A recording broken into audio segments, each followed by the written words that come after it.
కర్నూలు జిల్లా ఆదోని మండలం గణేకల్ గ్రామంలో నూతనంగా నిర్మించిన శ్రీ బంగారమ్మ అవ్వ విగ్రహ ప్రతిష్ట కార్యక్రమం వైభవంగా జరిగింది. ఈ సందర్భంగా విలేకరుల సమావేశంలో పాల్గొన్న విరూపాక్షి మరియు బంగారయ్య మాట్లాడారు. విరూపాక్షి మాట్లాడుతూ తమ ముత్తాతల కాలం నుండి గణేకల్ బంగారమ్మ అవ్వ ఉన్నారని, తమ గ్రామంలో మాత్రమే దేవర చేసే పద్ధతి ఉందని తెలిపారు.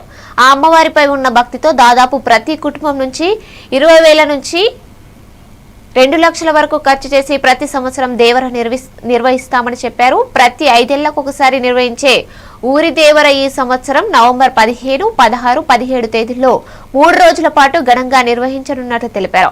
ఈ కార్యక్రమంలో మాజీ ఎమ్మెల్యే సాయి ప్రసాద్ రెడ్డి, యువ నాయకులు భూపాల్ చౌదరి, మారుతి నాయుడు, సిద్ధార్థారెడ్డి, బసాపురం వెంకటేష్ చౌదరి, గ్రామ ప్రజలు, భక్తులు పెద్ద సంఖ్యలో పాల్గొన్నారు. దేవరా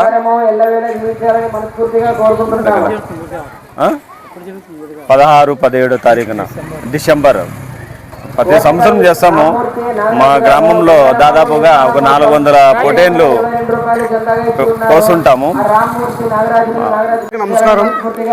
ఈరోజు విషయం ఏమంటే ఎన్నడూ లేని సంతోషం. ఈరోజు మాకు చాలా సంతోషమైన దినం. ఎందుకంటే బంగారమ్మవ్వ, గణేకల్ బంగారమ్మవ్వ అనేది మా అయ్యలు, మా తాతలు, మా ముత్తాతల నుంచి ఎప్పటి నుంచో గణేకల్ ఆదోని మండలం గణేకల్ గ్రామంలోన ప్రతి సంవత్సరం, అంటే కర్నూలు జిల్లాలోన ఆదోని మండలంలోన ప్రతి సంవత్సరం దేవర చేసే ఊరు ఏదైనా ఉండాలంటే అది ఓన్లీ గణేకల్ గ్రామంలో మాత్రమే. ప్రతి సంవత్సరం దాదాపుగా ఒక కుటుంబం నుంచి దాదాపు 20,000 నుంచి 2 లక్షల వరకు ఖర్చు పెట్టి ప్రతి సంవత్సరం దేవర చేస్తారు.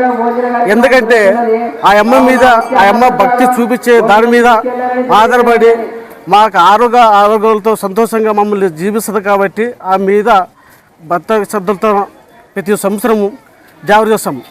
5 సంవత్సరాలకు ఒకసారి ఊరి దేవర చేస్తాం. అంటే ఈ సంవత్సరం ఊరి దేవర